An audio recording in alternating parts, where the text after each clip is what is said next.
And I'm not even so mad with him. I'm more mad that like a police officer had a gas card that was supposed to be for a city garbage man. Yeah. You know, it was like a supervisor. Like, how are you just handing these cards out? Like, all willy-nilly, dude. It was crazy. And like, they're handing them out like gummy bears. You had that guy down there who was never on the school district was putting 4 sets of tires on one vehicle in a year. 4 sets of tires. And he didn't just come off of another vehicle and go on another one. How was that? You know, and the thing is, they get a slap on the wrist, but everyone else, you know, if you don't have the money to make bail, you'll sit in jail for 5 years. Yeah, you will. Kids for cash. Dude, did you hear about the, and not necessarily to throw another thing in there, but did you hear locally about the fire department that was lending out their fire truck for kids' birthday parties? Well, what? If they were renting it out and making money so that they could... What? I know. Listen, no. They straight up take it. Yeah. Yeah. Was that in Scranton too? I know it was somewhere around here, but I don't know if it was specifically Scranton. It was a surrounding town, I think it was. And you know what else, right? Is like, and as a someone. But I can see that in Scranton. I could see that in the city of Scranton. It wouldn't even surprise me. Yeah. But growing up in Pennsylvania, right? It's like we're 5 years behind everybody. Like we're 10 years. Oh, easily. You know easily what I mean? 10 years. And like, okay, so recreational marijuana. All right, so let's use Colorado. One of the big problems that we have is a property tax in the state. Yep. Well, guess what would solve a property tax? Would be to $3 billion. $3 billion, and they have actually forecasted the amount of money, $3 billion they would make on recreational marijuana from the state. You know what's going to happen, right? Is we're not going to pass it. Jersey's going to pass it, and then everybody's going to go down to the beaches and smoke doobies. Yeah, right in the on sand. the beach. Yeah. You know, and then Pennsylvania's going to be like, oh, we got the Liberty Bell. No one gives a shit about the Liberty Bell when you can go nobody party. cares. You know what I'm saying? Like, not this day and age. Yeah. Like, I do because I like history. Yeah. But and what I think is scariest, right, is that, like you said, the magic show is coming on, but, there it is. Right, history repeats itself. It does. It always does. Always does. So where are we? We are right now at the cusp of the fall of the Roman Empire. The Roman Empire got too big for its britches. Yes. There was too many rich people that were not letting the poor eat, the poor survive. Sure. And then when the poor people basically had enough of it, they rose up because they were just so depressed, so held down for so long, you know? Well, I think that it's not necessarily a change in management that needs to happen, but a change in philosophy. Yeah. And I think that's a great line for it, because you need to change the ideals. You need to change the same things that's been happening every 4 years with all of these political people who have made it in there since, like, even Mayor McNulty, like from way back when I remember.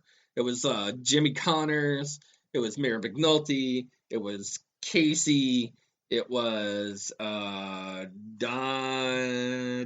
Donovan. Scranton. There was a Scranton mayor, there was a German mayor. Yeah, I don't remember what his name was. I think it was Donahue or Donovan or something. Something like that. But they were around forever, though. They were around forever, and it was the same politics, rinse, wash, and repeat of the same political views, the same political parties, and then the people who were here who had a stranglehold on the government. And not to say that it was just the Naples, or it was just the Boluses, or it was, you know, just to pop out a couple name drops there, you know. But there are bigger people in the mix where they have already got the stranglehold, and regardless of the change up in personnel, is that going to be enough to stop the stranglehold that they've already had on the government? I think at some point in time it has to. I think that you can only have corruption for... See, the problem is, right, is that corruption was perfectly fine in 2000s because no one had Facebook. Yeah. No one had this media. Now, like, if a cop goes and, like, a cop had gotten in a fight with a kid, or a principal got in a fight with the kid, the video is blasted, there's 700 comments on it, and it's shared 1,500 times. Stuff like that didn't happen, you know, in 2000, 2002, 2000. It was still, all that stuff was... Camera cut out. There was no Twitter. You know, there was none of this stuff. No, keep going. I'm still recording, so. And I mean, you know, that's, you know, what it comes down to is, like, you have to have some kind of change in it, because you here's a perfect example. Andy Chomko ran as a Democrat. I went to school with Andy, stand-up veteran. All right, keep going. Stand-up veteran Andy Chomko, right? Ran on the Democratic ticket.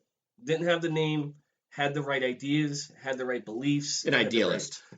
Idealist, yeah. Change. Someone that, has a business, has a family, young family in here growing up, wasn't enough for the Democratic side. He won on the Republican side, and he decided that he was going to take the Republican nomination for it and run with it.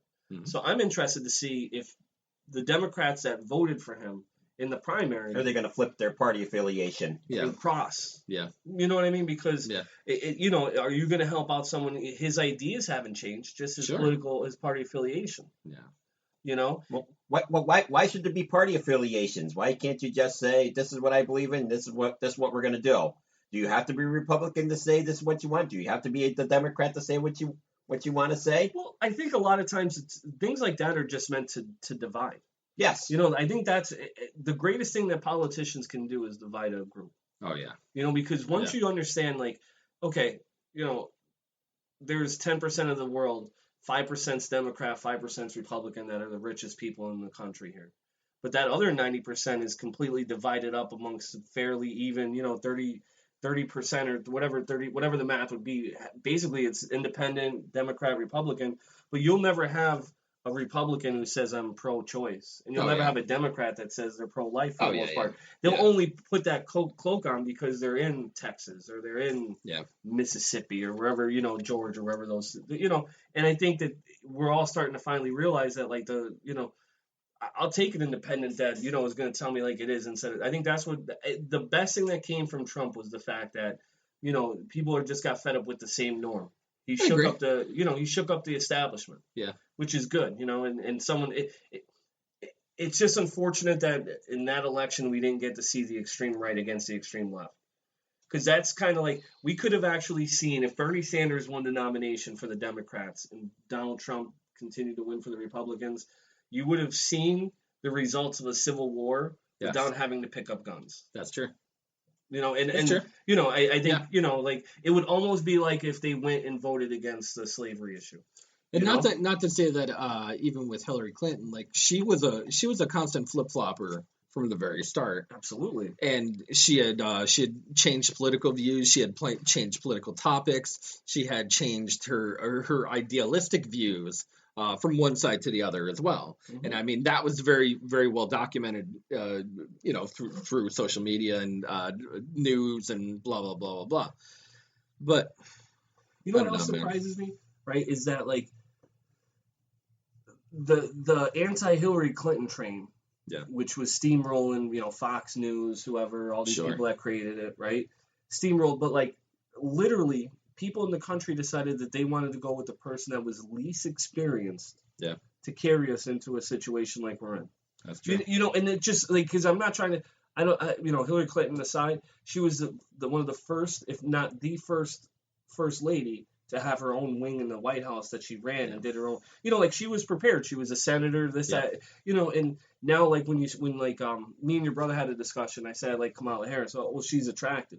It has nothing to do with attraction. It's the fact that, like, I saw her speak on TV and I go, like, this is someone that, like, gives me a jolt that, like, hey, like, this could be somebody that could, think outside the box and try and. I think she's done it smart. Yeah. And here's the only reason why I've said she's doing it smart. She hasn't opened her mouth on big name topics yet. Mm-hmm.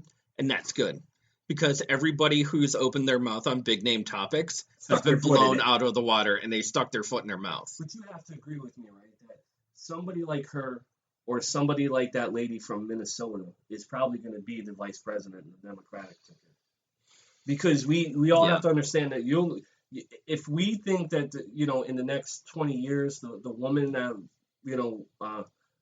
that's going to run for president is here now and she's getting education and school. Like, that's not going to happen because we're not ready to take a jump off the deep end yet. You got to go off the shallow. You got to go off the baby dive before you can go and jump up. And that's what's going to happen. Like, the world, women, and with women, a woman here, women can sometimes despise women just because they have what they don't have. Like, you have what I don't. And women are just like that. And as to where men go, like, okay, like, you do that and I'm just going to try to outdo you. as where women go like, well, why does she deserve that? I mean, and that's the epitome of Hillary Clinton. Like, I feel like Hillary Clinton, if she was really good at speaking and doing what she could have done, like if she was a Bernie Sanders to get people on board, every woman should have been like, like a woman in her 60s is like, I never thought I was going to be able to vote, let alone vote for a woman. I'm voting for a woman. Like every female should have been voting for her, but they're like, eh. That's true. I actually agree. Yeah, I agree with that. Not necessarily that she should have shut her mouth, but she should have gone into it a little more delicately instead of stomping the door down like she did. And what's his name really brought the light to the people of the fact that the superdelegate situation and the way that the Democrats select, which at a certain point in time, the Democrats were happy because they were always getting their John Kerry. They were always getting everything. You know what I mean? They were getting their Al Gore. They were getting their Bill Clinton. But then when it started, the superdelegates would have helped Robert F. Kennedy. Yeah. You know what I mean? Like they were happy with those guys. I agree. But when it started to come out, people didn't want Hillary because they understood that this guy Bernie Sanders has some ideas that are changing the world, changing ideas, and asking people, well, why shouldn't we? Sure. Why shouldn't we have that? When Wall Street and the car industries and all these other people have the CEO is getting paid $35 million. Oh yeah. And the workers getting $12 an hour. There should be, you know what I mean? And I think that's kind of, where this country is right now, is at a point where there's the rich and there's the poor, and there is no middle. There is no middle. There isn't. I mean, we could consider ourselves middle, but we're really low class. We're working poor. Yeah, we're working. We are working poor. We pay the taxes for them to be allowed to do what they do. And how it ever got tilted that way without if the people were so smart in the 1700s as they were in the 2000s to do that with gerrymandering and all that, we wouldn't have the Constitution would be a bunch of jumble that was just like, oh well, Washington's still king. Yeah. They'd write it out in crayon. Yeah, exactly. You know what I'm saying? But back to the whole situation Tuesday with everything. I think you're going to see some shakeup. I'm hoping to see, and I'm pulling for Andy Chomko to do the upset. That'd be cool. I am. Yeah. And Giovanni Piccolino, I don't want to see. Although I do feel that what's her name, from what I hear, is probably going to be the winner. Paige Cognetti will probably be the winner because the teachers union has a big pull. Yeah, they do. And she's, and she is pro-union. Yeah. Yeah. It's gonna be hard, dude. And you know what else, right? Is if the people of Scranton were really about it, you wouldn't vote a Democrat in, period, because the last time that we had a Democrat, this is what we got. This is true. Even if it was an independent, if you don't want to vote Republican, vote independent. Take an outside shot. I would probably do an idealist. I wouldn't stick to normal politics, but that's it's gonna be strange with all the write-in candidates, because the write-in candidates are gonna take votes away from people. Yeah. So they are. And I'm really surprised that some of these people just don't have a feeling for what the people want. People are going to vote for, let's say, Paige Cognetti, or they're going to vote. I think I heard Donahue on the radio station, because what's his name does a really good job. I have to say. He used to be the reporter on the news. Frank Andrews. Oh, okay. Has a radio show, and he's as fair as you can get on a radio station. Sure. It's a little right-leaning, the radio station. Yeah. But he had them on there, and they're talking about the city's gonna have to pay it anyway. Well, that's not what. If you're already giving up on trying to fight for me before you even get in there. Yeah. Why do you you think I'm gonna vote for you? Exactly. But you're a Democrat, so I'll take it, or you're an independent. So we'll see. Like you said, I think it's gonna be interesting to see who takes these votes, and I'm surprised to see how many people want to vote for both, because there will be people that vote for him. There will. To get 300 people in that city wouldn't surprise me. The guy has 1,000, 2,000 employees. Yeah. Don't be surprised if he gets about 8,000 votes. Yeah. I'm thinking he's probably going to get about 8,000 votes. I would probably say that's a fair amount. But he's run before and he's lost every time. Yeah. But he always gets a decent. He does get a decent turnout. He always gets a decent turnout, even though it's like when Kurt used to run for political office. You don't remember Kurt? He used to play the guitar down at the courthouse square, and he'd have his political signs. Oh, that guy. Yeah. And you know what else really surprises me, right? Is okay, so you got your TIs, You got these guys, John Legend, right? But where were some of these